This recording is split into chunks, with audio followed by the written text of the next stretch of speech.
नमस्कार। आज मैं आपको बताने वाला हूँ कि आप डायरेक्टर केवाईसी आप खुद से कैसे कर सकते हैं। उसके लिए सबसे पहले आपको एमसीए के पोर्टल पर जाना पड़ेगा। तो गूगल पर सर्च कर लीजिए एमसीए। तो आपकी पहली साइट दिख रही है mca.gov.in, इसको ओपन करना है। देन यहाँ पर साइन इन का ऑप्शन है, तो साइन इन पर क्लिक करना है। उसके बाद यहाँ पर आपसे आपका अकाउंट मांगेगा। इन केस आपका अकाउंट पहले से क्रिएटेड है तो बहुत अच्छी बात है, नहीं क्रिएटेड है तो आपको क्रिएट करना पड़ेगा, जिसका प्रोसेस मैं आपको बता रहा हूँ। क्योंकि उस अकाउंट के बिना आप अपनी केवाईसी खुद से नहीं कर पाएंगे, किसी प्रोफेशनल से ही करवाना पड़ेगा। हमें इस वेबसाइट पर जाना है और लॉगिन वाले बटन पे जाना है। देन यहाँ पर देखिए आपका यूज़र आईडी और पासवर्ड मांग रहा है। तो यहाँ पर मेरे पास यूज़र आईडी नहीं है, तो मैं यहाँ पर रजिस्टर पे क्लिक करूँगा। तो उसके बाद ये वेबसाइट खुल गई। यहाँ से मुझे बेसिक डिटेल पूछेगा, वो मुझे भरनी है। आपके पास जिन नंबर है तो आपको बिज़नेस यूज़र सेलेक्ट करना है। उसके बाद आपको यूज़र रोल सेलेक्ट करना है, जो कि आपका रहेगा डायरेक्टर डिजिग्नेटेड पार्टनर। यहाँ पर आपका डिन नंबर पड़ेगा, जो कि इसको डाल देता हूँ। नेक्स्ट। वैसे ही आपको आपका नाम वहाँ पर लिखना है। डिन नंबर डालने के बाद first name and middle name and last name, ये करने के बाद आपको डेट ऑफ बर्थ डालनी है। डेट ऑफ बर्थ सेलेक्ट करनी रहती है। तो मैं यहाँ डेट ऑफ बर्थ सेलेक्ट कर लेता हूँ। देन हम नेक्स्ट पर क्लिक करेंगे। जैसे ही नेक्स्ट करेंगे तो यहाँ पर जो आपके डिन पे ऑलरेडी डिटेल पड़ी हुई है, जब आपकी कंपनी बनी थी या डिन नंबर बनवाया गया था, तो वो आ जाता है। तो हमें यहाँ पर बेसिकली अपना सिटी सेलेक्ट करना पड़ता है। जो अपना सिटी है वो सेलेक्ट कर लेंगे। एरिया लोकेलिटी सेलेक्ट करनी पड़ती है, जो आप अपने हिसाब से सेलेक्ट कर लेंगे। उसके बाद यहाँ पर देखिए आपका रजिस्टर्ड मोबाइल नंबर और ईमेल आईडी शो कर रहा है, तो वो अपने को देख लेना है सही है या नहीं। देन नेक्स्ट पे क्लिक करना है। फिर यहाँ पे पासवर्ड पूछे क्रिएट करने के लिए बोल रहा है, तो यहाँ पर हम अपना पासवर्ड क्रिएट कर लेंगे। जो भी आपको रखना है कंफर्म करते हैं।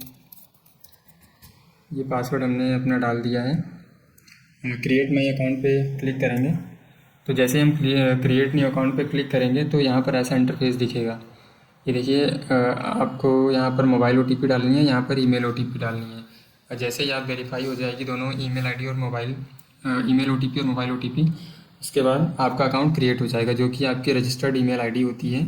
तो वो आपका यूज़र आईडी बन जाएगा और आपने जो पासवर्ड क्रिएट किया है वो आपका पासवर्ड हो जाएगा। अब हमने अपना आईडी पासवर्ड क्रिएट कर लिया है, तो अब हम चलिए लॉगिन पर चलते हैं। ये मैंने अपनी लॉगिन आईडी डाल दी, मैं पासवर्ड डाल रहा हूँ। ये मैंने पासवर्ड डाल दिया है और यहाँ पर जो कैप्चा कोड शो कर रहा है इसे मुझे ध्यान से डालना है।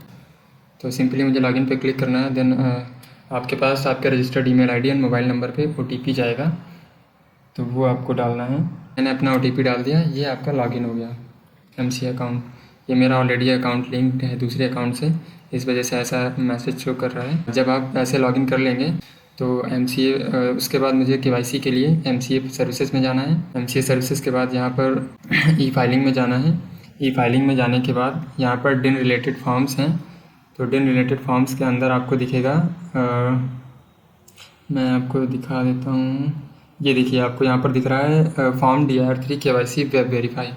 तो हमेशा यही आपको करना है, क्योंकि अगर आपकी फ़र्स्ट टाइम केवाईसी होती है तो वो प्रोफेशनल से ही करवानी पड़ेगी। उसको आप खुद से करने में खुद से नहीं कर पाएंगे तो आपको ज़्यादा प्रॉब्लम आएगी। तो फर्स्ट टाइम आपको केवाईसी प्रोफेशनल से ही करवानी पड़ेगी। उसके बाद नेक्स्ट टाइम क्या होता है, आपका केवल ओटीपी से वेरीफाई करना होता है, तो उस केस में आप केवाईसी स्वयं से कर पाएंगे। इस पर मुझे क्लिक करना है।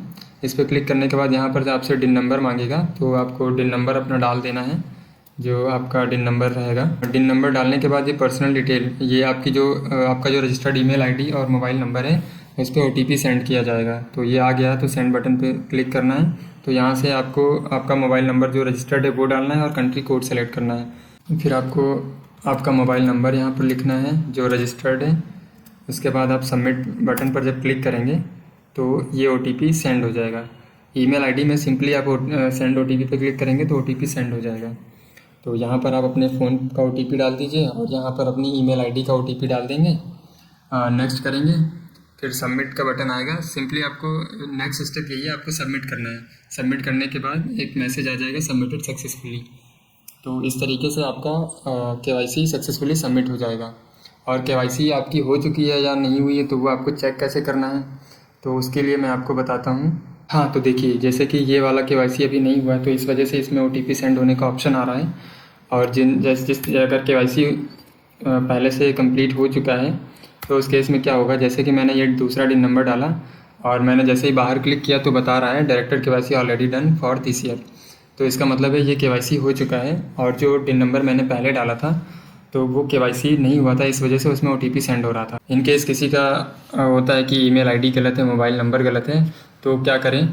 तो उस केस में आपको आपका डिजिटल सिग्नेचर अवेलेबल होना चाहिए, और वो किस फॉर्म के द्वारा होता है, इस तरह ओटीपी से वेरीफाई नहीं होता है, तो वो किसी प्रोफेशनल से आपको करवाना पड़ेगा।